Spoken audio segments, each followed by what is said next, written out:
partir desse momento você tem que pensar aonde construir as suas unidades de saúde para não correr esse risco delas serem fechadas por conta de um evento climático. A gente vem tendo uma mudança no nosso clima. As ondas de calor, eles são particularmente mais perigosos para as pessoas que têm alguma doença renal. Qual seria o papel para mudar essa perspectiva ou nos adaptarmos a essa nova realidade?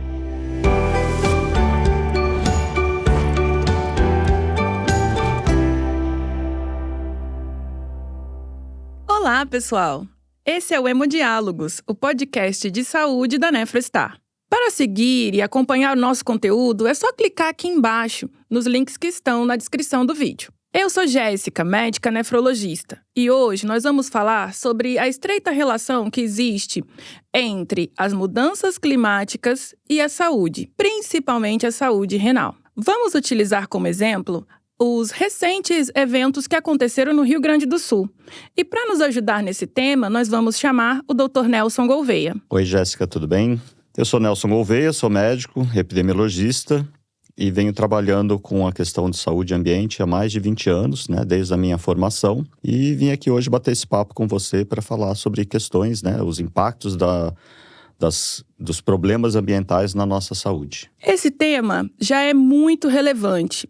Mas, diante da situação em que nós estamos vivendo, em relação à catástrofe que acontece atualmente no estado do Rio Grande do Sul, a relevância cresceu ainda mais. Então, eu gostaria, Dr. Nelson, que você contextualizasse a gente sobre por que é importante tratarmos desse binômio, saúde e meio ambiente.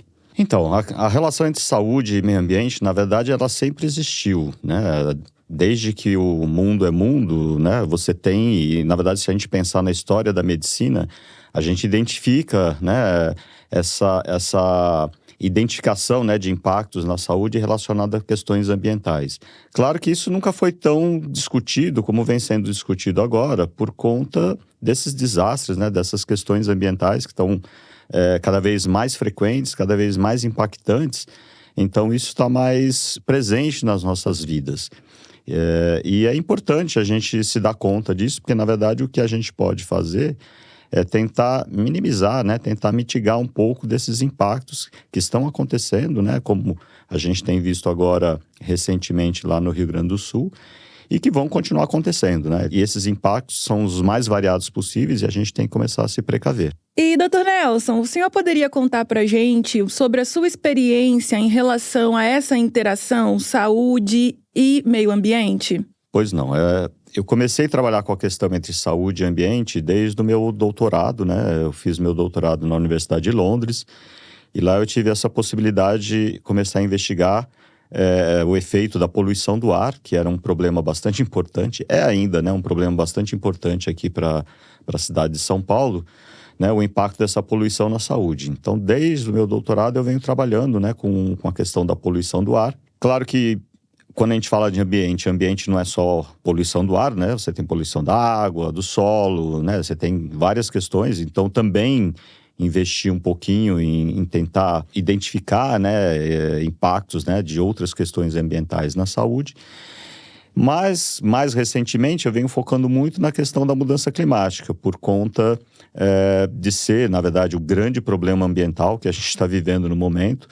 Eu costumo dizer que a mudança climática, a emergência climática, é a questão ambiental que congrega quase todos os outros problemas ambientais, né? Estão quase todos refletidos nessa questão climática. E eu venho fazendo isso como eu falei, desde o meu doutorado, né? Atualmente como professor na Faculdade de Medicina da USP, mas sou também, atualmente, sou presidente da Sociedade Internacional de Epidemiologia Ambiental, que é uma sociedade de epidemiologistas que trabalham, basicamente, fazendo investigação, né, de questões ambientais na saúde. Então, a gente tem, né, dentro da própria Sociedade de Epidemiologia Ambiental, muito contato com a Organização Mundial da Saúde, com outros fóruns importantes, né, que a gente vem tentando sempre levar ao ponto de vista da saúde, né? Um exemplo também importante é as COPs, né? A Conferência das Partes, que acontece todos os anos. O ano que vem, em 2025, vai ser em Belém do Pará, aqui no Brasil. E somente agora, o ano que vem vai ser a 30ª COP, ou seja, 30 anos que essas reuniões vêm acontecendo para discutir o que fazer com o ambiente, o que fazer para evitar, né, uma catástrofe climática maior. E somente agora, 2, 3 anos atrás, é que se começou a ter mais a voz da saúde dentro dessas reuniões. Então, o meu papel e de vários colegas é de também tentar colocar a saúde como uma questão importante quando se discutem problemas ambientais. Porque no fundo, né, quem vai ser impactado somos todos nós. E a ideia é que a gente coloque esses impactos na mesa de negociações, porque não é somente indústria, não é somente, né, não é só questões econômicas que têm que ser levadas em conta, tem que pensar na saúde da população. Então é um pouco esse trabalho que a gente vem tentando fazer nessas associações, né, na universidade, no dia a dia, no bate-papo com os alunos da Faculdade de Medicina, a gente tenta colocar isso também. É uma outra questão importante, ensinar esse tema para os alunos de medicina, que é algo que ainda não está acontecendo, está começando a acontecer agora. Talvez a Faculdade de Medicina da USP seja a primeira, né, que está incluindo a questão climática e seus impactos na saúde no currículo médico, mas a gente vem falando isso para tentar tornar esse tema um tema que realmente esteja presente no dia a dia, não só dos alunos de medicina, principalmente deles, mas no dia a dia da população de modo geral. Sim, eu acho que sensibilizar a população acerca do tema meio ambiente e da importância, da relevância que ele tem na nossa vida é de suma importância para criarmos seres humanos conscientes e criarmos também um planeta melhor. Exatamente. Né? A gente tem que lembrar que só temos esse planeta, né? A nossa casa não tem para onde correr, né? É aqui mesmo que a gente vai ter que lidar. Esses fenômenos climáticos, né? A gente sabe que eles não vão melhorar, né, a tendência é até ao contrário, é até possível que piore um pouco. A gente tem que tentar trabalhar hoje em dia para que eles não piorem tanto assim, né, mas esses eventos extremos, né, sejam ondas de calor, chuvas torrenciais, ciclones, deslizamentos de terra, todo esse tipo de secas, né, a gente está tendo em várias regiões, principalmente na Amazônia, secas muito severas, que não eram comuns, e agora elas estão ficando bastante frequentes. Então a gente tem que tentar lutar para que essa crise climática não se agrave, né? Exato. Melhorar não vai melhorar mais, mas a gente espera que não piore.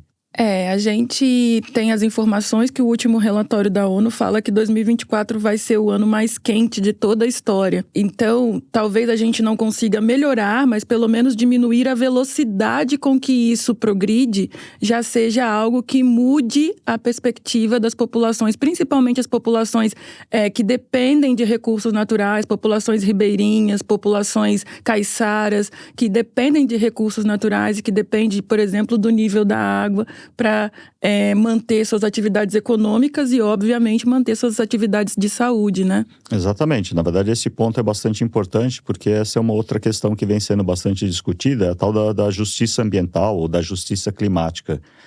Porque, embora os efeitos, né, essa crise climática, ela até certo ponto afete a todos, mas ela não afeta de maneira igual, né? Tem sempre populações que acabam sendo mais prejudicadas, que são mais impactadas. Mesmo agora lá no Rio Grande do Sul, quando a gente vê, né, a cidade praticamente debaixo d'água, a gente sabe que aqueles que estão ali, que sofreram mais, que perderam todas as suas coisas, né, os seus bens materiais e às vezes até as vidas, né, são sempre populações mais desprivilegiadas, né? Com certeza, o impacto não é equânime, né, nessa população. Mesmo as que são expostas a situações de risco, a gente tem uma parcela da população que acaba sofrendo com impactos ainda mais deletérios, né? Exatamente. Então, por isso que é importante a gente pensar, né, o papel que cada um de nós temos, né, no planeta, né? A gente acabou de falar, né, a nossa casa e não tem para onde correr, é aqui que a gente vai ter que viver. Então a gente tem que minimamente cuidar para que ela não continue nos abrigando e não se torne um lugar totalmente inóspito. A gente observa hoje, está muito próximo o que está acontecendo no Rio Grande do Sul. A relação entre a saúde do ambiente e a saúde dos rins, a gente consegue encontrar um ponto em que isso se esbarre? Sim, acho que talvez o ponto de contato maior aí é a gente pensar o que está acontecendo com o ambiente. A gente tem o que a gente chama de mudança climática, né? O aquecimento do planeta, né? O aquecimento global. E isso tem levado a uma série de fenômenos climáticos extremos, né? A gente teve essas chuvas bastante enormes, né, no Rio Grande do Sul, com alagamentos, mas a gente também teve, né, desde o ano passado para cá, uma série de ondas de calor, né? A gente vem tendo uma mudança no nosso clima. E o calor, especificamente, nas ondas de calor, eles são particularmente mais perigosos para as pessoas que têm alguma doença renal. Porque os rins, eles têm essa função, né, de proteger o nosso organismo, de filtrar, né, o sangue, filtrar substâncias do nosso organismo. E a ideia é que quando você tem um aumento de temperatura, você pode ter um desbalanço aí desse equilíbrio que o rim, né, mantém, e aí você pode ter problemas sérios de saúde. No mundo, além do impacto que a gente tem observado muito próximo de nós em relação ao Rio Grande do Sul, a gente consegue pontuar situações que demonstram essa mudança climática também em outros países ou em outras regiões? Sim.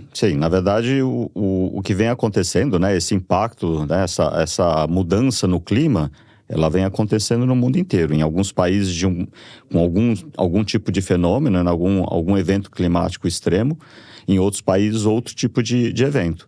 Mas a gente vê recorrente na televisão, você vê cheias, né, acontecendo em lugares onde a gente nem imaginava que isso pudesse acontecer, incêndios florestais por conta da seca, né, períodos de seca muito extensos, então que propiciam, né, incêndios florestais, ondas de calor, que na verdade são as mais comuns, né, o que a gente mais vê na televisão e que até certo ponto atingem mais população, né, porque são fenômenos, né, bastante intensos.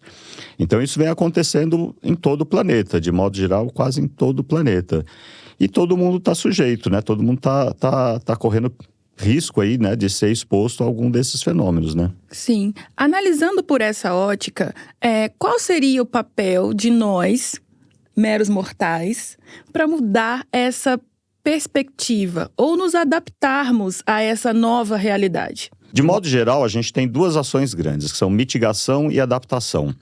Mitigação, basicamente, é você tentar diminuir a emissão de gases de efeito estufa, que são os gases que contribuem para o aquecimento global. E adaptação é se adaptar a essa situação que já está acontecendo.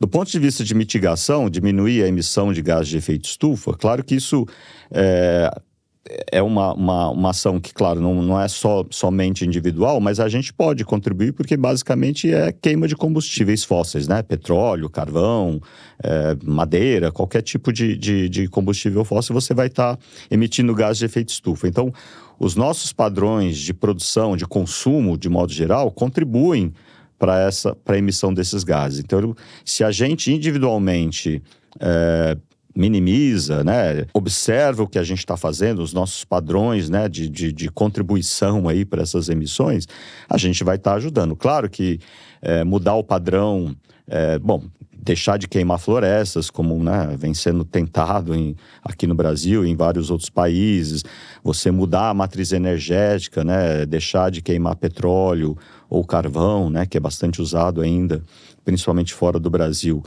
para usar outros combustíveis menos poluentes, você também está contribuindo de maneira mais global.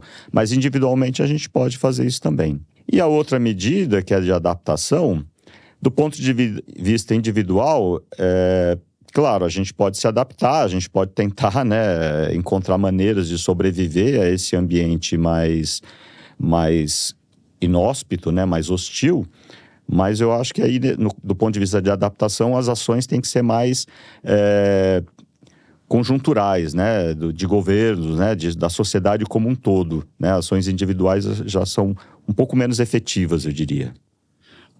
E falando mais especificamente da saúde renal em relação ao contexto do ambiente, a gente sabe que o consumo adequado de água seria uma boa alternativa para a prevenção, mas hoje nós estamos vivendo uma realidade de pessoas que já estão com o diagnóstico de doença renal e em tratamento. Os tratamentos disponíveis hoje, eles dependem de suporte de água. Como que a gente tem sobrevivido no tratamento renal nesse universo de escassez hídrica? Então, pois é, o paciente renal crônico, ele tem essa necessidade, né, de tratamentos que envolvem, né, a utilização de água de boa qualidade. Na medida que você tem esses eventos climáticos, né, chuvas torrenciais, alagamentos principalmente, ou às vezes até deslizamento de terra com interrupção, você pode ter interrupção ou até contaminação das águas, né, de águas de reservatório, águas que seriam utilizadas para a população de modo geral. Então você já tem aí um evento climático que pode interferir sim, né, no tratamento especificamente desses pacientes. Uma outra questão relacionada é que nesses desastres ambientais você tem muitas vezes serviços de saúde que são fechados ou que, né, são inundados, alagados ou estão, né, em situação de risco numa região onde você tem um deslizamento de terra e eles acabam sendo impactados. Então você acaba tendo também a ausência de serviços para essa população que necessita, né, de um tratamento constante, né, sistemático. Então, uma das medidas de adaptação que estão sendo pensadas hoje em dia é você ver como onde você até onde você coloca esses serviços de saúde, porque eles não podem estar situados em locais que estejam sob risco de sofrer um evento climático e você ter que fechar aquele hospital, aquela unidade de saúde por algum tempo. Então, até isso tem que ser pensado, né? A partir desse momento, você tem que pensar aonde construir as suas unidades de saúde para não correr esse risco delas serem fechadas por conta de um evento climático. E falando sobre essa mudança de perspectiva de como reconstruir essas cidades depois do ocorrido, como é que influencia na questão infecto-contagiosa, por exemplo, as doenças que vão vir depois de toda essa situação? Então, uma situação que a gente já está observando lá no Rio Grande do Sul agora, e isso tem aparecido na mídia de modo geral, são os casos de leptospirose, né? Na medida que você tem um alagamento, né, as pessoas têm contato com a água, essa água pode estar contaminada, né, a tal da doença da urina do rato, né, que carrega uma bactéria que pode, então, levar a essa doença, a leptospirose. E a gente já começa a ver agora alguns casos, né, de leptospirose acontecendo lá no Rio Grande do Sul. E isso é muito esperado. E não é só leptospirose, na verdade, todas as doenças, né, de veiculação hídrica, então muita diarreia deve estar acontecendo, na verdade, muitos casos de diarreia. Claro que alguns talvez não sejam tão graves, né, que necessitem de uma atenção médica ou uma hospitalização, mas podem ter também casos mais graves, né, que necessitem às vezes até de hospitalização. E de novo, né, lembrando que o paciente que já tem uma doença de base, né, que já é um paciente que é mais frágil, né, que já tem um renal crônico, por exemplo, ele sempre é uma pessoa um pouco mais sujeita e que está mais sob risco, né, que vai estar, já tem um organismo um pouco mais fragilizado, então estar em contato com essa água contaminada, com esse tipo de evento vai ser, sem dúvida, um pouco mais perigoso para a sua saúde. O suporte de hemodiálise é um suporte que garante vida e tanto a Secretaria de Saúde do Estado do Rio Grande do Sul, quanto o Ministério da Saúde, quanto a Sociedade Brasileira de Nefrologia, orientam a todos os pacientes que dependem desse tratamento para que procurem as autoridades e não se mantenham distante das necessidades e dos suportes necessários por conta dessa situação calamitosa que está acontecendo. Mas, falando sobre hemodiálise propriamente, o gasto de água numa sessão de hemodiálise de aproximadamente 4 horas gira em torno de 400 litros. E como o senhor já salientou, se trata de uma água de excelente qualidade. Além disso, eu preciso, obviamente, de um abastecimento de água da rede municipal, né, no caso. Como trabalhar o plano de contingência a partir daí? Então, é muito difícil. Na verdade, você não tem muitas alternativas, né? O que foi feito, eu acho que está sendo feito no Rio Grande do Sul, é até deslocar alguns desses pacientes que necessitam fazer, né, a diálise, né, com frequência, para outros estados, inclusive para outros estados ali da região, Paraná, Santa Catarina, para que eles possam, né, continuar seus tratamentos, até que se restabeleça, né, até que a qualidade da água volte, né, a ficar boa novamente e você possa retomar esses tratamentos. Além dos serviços que estavam fechados, que voltem a reabrir, né. Mas não tem muita alternativa a não ser fazer esse tipo de realocação, porque você necessita, né, para fazer o tratamento, você precisa de água, né, água pura, água limpa. Então, você tem que ir atrás dela. De novo, né, o evento climático extremo, no ponto de vista, nesse caso, né, de chuvas que levam, né, à contaminação, né, os alagamentos que podem levar à contaminação de águas de abastecimento, ele é muito, né, traumático nesse sentido, perigoso nesse sentido, porque vai impactar principalmente quem depende, né, diretamente dessa água, né, para esses tratamentos. Bom, então podemos perceber que existe uma interação muito forte entre a saúde das pessoas e a saúde do ambiente. A emergência climática que tem acontecido no nosso planeta reflete tanto no acesso à água, à temperatura ou aos cuidados de saúde. Essas foram as informações que a gente conseguiu capturar com a fala do Dr. Nelson, que foi brilhante. Mais uma vez, agradeço enormemente a sua participação. Eu que agradeço. E esse foi o Hemodiálogos. Para seguir e acompanhar os nossos conteúdos, é só clicar aqui embaixo nos links das nossas redes sociais. Os episódios vão ao ar toda quarta-feira. Te espero na próxima. Tchau!